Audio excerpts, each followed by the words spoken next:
अभी हम चंद्र ग्रहण के बारे में कुछ समझने की कोशिश करेंगे and what is to be done in this period of lunar eclipse, right. So पूर्ण चंद्र ग्रहण है इस बारी and it will start from seventh night, है ना। तो सेवेंथ नाइट को ऑलमोस्ट 10 बजे के आसपास, ऑलमोस्ट थोड़ा बहुत इधर उधर है। 10 बजे से लेके 1:30 बजे तक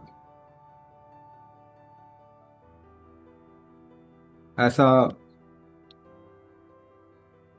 3.5 घंटे के आसपास में, ऐसा मान के चलें। जो एग्जैक्ट टाइम है वो कहीं और देख सकते हैं, बट देन इसमें क्या करना है क्या नहीं करना और ये क्या होता है इसके बारे में हम चर्चा करेंगे। तो चंद्रमा आपके भाव का कारक है, emotions. Moon is responsible for your emotion. ना is emotion that much important? क्या इमोशन इतना इंपॉर्टेंट होता? मान लीजिए आपको बहुत तेज भूख लगी है और कोई दुखद घटना का समाचार मिल गया, something unwanted happened, suddenly you lose your hunger, भूख खत्म हो जाती। तो इमोशन अप एंड डाउन की वजह से your hunger suddenly got impacted. Now what is the first thing because of which you are living? आप जिंदा किस वजह से? बिकॉज ऑफ द हंगर, भूख की वजह से। और उस पर इंपैक्ट आ गया इमोशन की। Because of emotion your hunger got impacted. So the sustainability of life has a huge contribution of your emotional structure. आपके जीवन आगे चलता जाए सही तरीके से, इसके लिए आपका इमोशन बहुत बड़ा कॉन्ट्रीब्यूटर है, योगकारी है। Now, this emotion is also because of an external situation. एक तो आप अपने भाव को ऊपर नीचे कर सकते हैं, दूसरा आसपास का इकोसिस्टम, आसपास की व्यवस्था आपके भाव को ऊपर नीचे कर सकते हैं। आप किसी व्यक्ति से मिलते हैं, आपके भाव अच्छे हो जाते हैं या खराब हो जाते हैं। आप किसी जगह पे जाते हैं, आपके भाव अच्छे हो जाते हैं या खराब हो जाते हैं। So if there is a positioning of heavenly bodies, ग्रह नक्षत्रों की अगर एक पोजिशनिंग है तो आपके भाव पे इम्पैक्ट पड़ता है। और जिस तरीके की पोजीशनिंग लूनार एक्लिप्स और चंद्र ग्रहण में लगती है, उससे आपका भाव, बाहरी कारक जो है वो बिल्कुल ही बंद हो जाता। तो आपके भाव ये जीवन को संभालने में जो बाहरी एक्सटर्नल सिचुएशन है वो सडनली सपोर्टिव नहीं रहा। It is not supportive. So you will have to sustain it by yourself through your awareness. आपकी अवेयरनेस को ही वो बाहर जो सपोर्ट मिल रहा था उसको, वो सपोर्ट का भी भार लेना पड़ेगा। Your awareness will have to bear the brunt of external problem. तो ऐसे में सबसे जरूरी क्या है? What is the first thing that is important during the time of chandra grahan? You should be awake, होश में रहे। तो 1:30 बजे से पहले नहीं सोना, तो होश में रहना जरूरी है। Do anything which can make your emotion a little better. उस समय गीत गा सकते हैं, भजन कर सकते हैं, मंत्र जाप कर सकते हैं, what ever makes your emotion better, consciously do that. आपको कॉन्शियसली वो काम करना है। द सेकेंड फैक्टर, भूख नहीं लगी, भोजन कीजिए। क्या हो गया? बॉडी पे लोड हो गया। That food will disturb your inner balance. तो बाहरी तौर पे आपके इमोशन को डल कर दिया गया। So what you should avoid, having food during the period of eclipse. भोजन नहीं करना उस वक्त। ऑल्सो शास्त्र तो और भी चीजें बोलते हैं कि सूतक काल लगता है 9 आवर्स बिफोर द ग्रहण, चंद्र ग्रहण, एंड 9 आवर्स आफ्टर चंद्र ग्रहण सूतक काल लगता है। बिफोर तो सूतक काल लगता ही लगता है।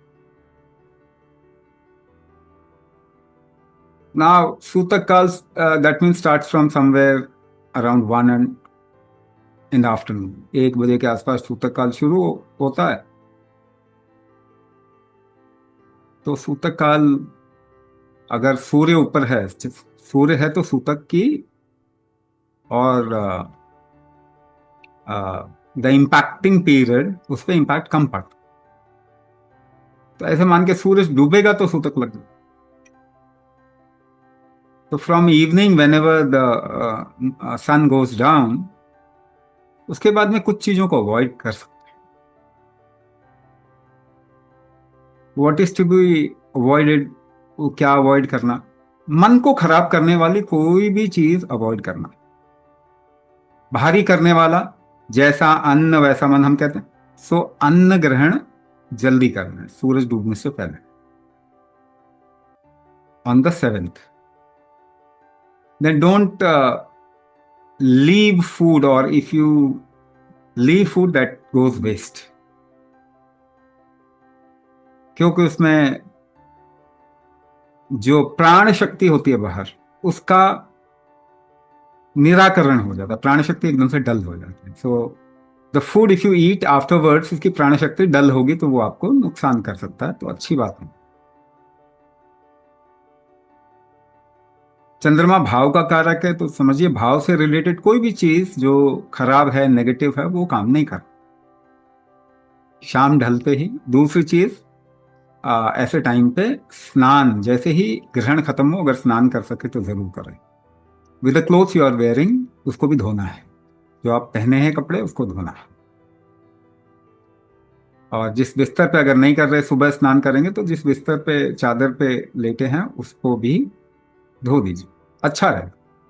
So it is just like, आप स्मशान में जाते हैं फिर वापस आते हैं, तो you cleanse everything. It is just like the प्राण factor which actually makes your emotion bubbly, it has gone dull. तो प्राणा का इम्पैक्ट हर एक चीज पे है, तो then you have to make it fresh. ऐसा मान के चलते हैं कि you have to make it fresh. So this पूर्णमासी, जैसे चंद्र ग्रहण के साथ ही पहला आपका पितृपक्ष भी शुरू होगा. तो Pitrupaksha tarpan, will share a video of tarpan. If you want to do tarpan through that process, you can do tarpan. उस प्रोसेस से करना चाहते हैं तो करें, बहुत अच्छा रहेगा. ग्रहण के समय पे तर्पण करना है.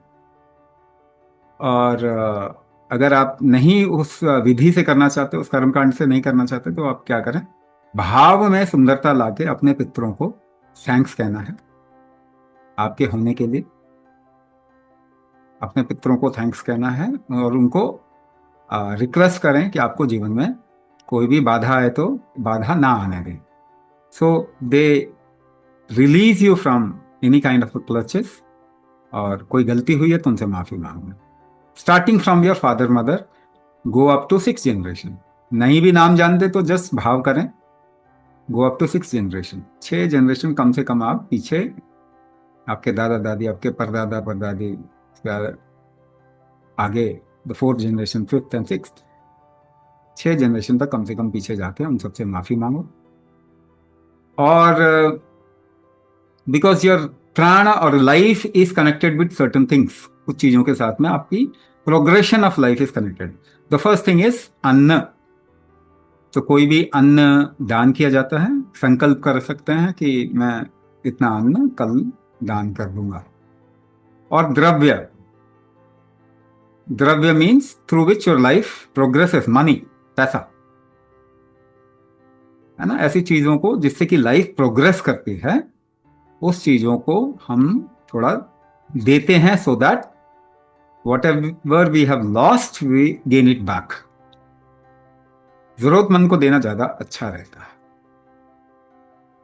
तो पितृ तर्पण इस वक्त में बहुत अच्छा मौका है पितृ तर्पण करने का, वो करें.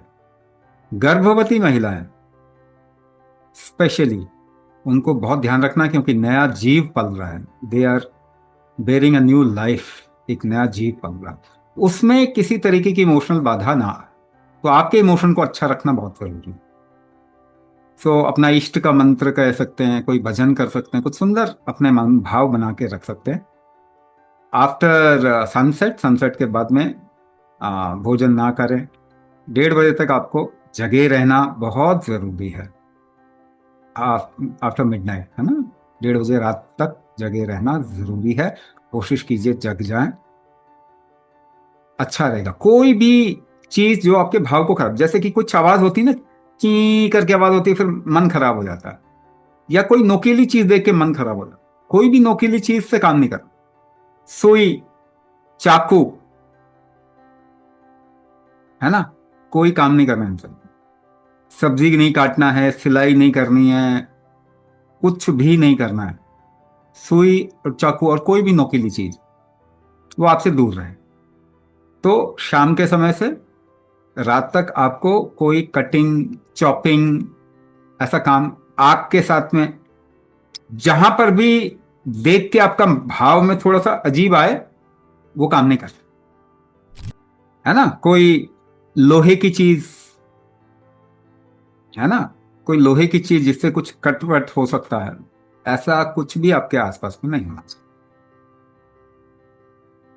और कोशिश करें जगे रहें, कुछ सुंदर करें, कुछ अच्छा भाव का करें। पूजा पाठ इस वक्त में नहीं करने की जरूरत है, बिल्कुल भी नहीं। आध्यात्मिक कार्य कोई भी इस वक्त में नहीं करने की जरूरत है। एनीथिंग स्पिरिचुअल, सिंपल मंत्र जाप करें, कोई ध्यान वगैरह इस वक्त में करने की जरूरत नहीं है। उसमें निषेध केवल जो स्पिरिचुअल लोग हैं, जो आध्यात्मिक लोग हैं, उनके लिए नियम अलग होते हैं। बीमार बच्चे, उनके लिए बहुत ज्यादा नियम लागू नहीं होते। जो भी बीमार हैं और बच्चे हैं, उन पे कुछ खास नियम लागू नहीं होते। मगर ये तो सबको जरूरी है करना कि भाव खराब नहीं करें। उस समय भाव सुंदर रखना है। उसके लिए चाहे आप जो करना चाहें वो करें। ठीक है, इसका ख्याल रखें। तो ये थोड़ा पूर्ण चंद्र ग्रहण के बारे में था। लाल वर्ण का चंद्र ग्रहण है इस बारी, तो पित्त दोष, क्षत्रियों पे दोष, जो भी एग्रेसिव काम होते हैं वहां पे थोड़ा उनको नुकसान हुआ, इस तरीके का इसके साथ में जुड़ाव होता है। बहुत ज़्यादा इसमें डिटेल में जाने की जरूरत नहीं।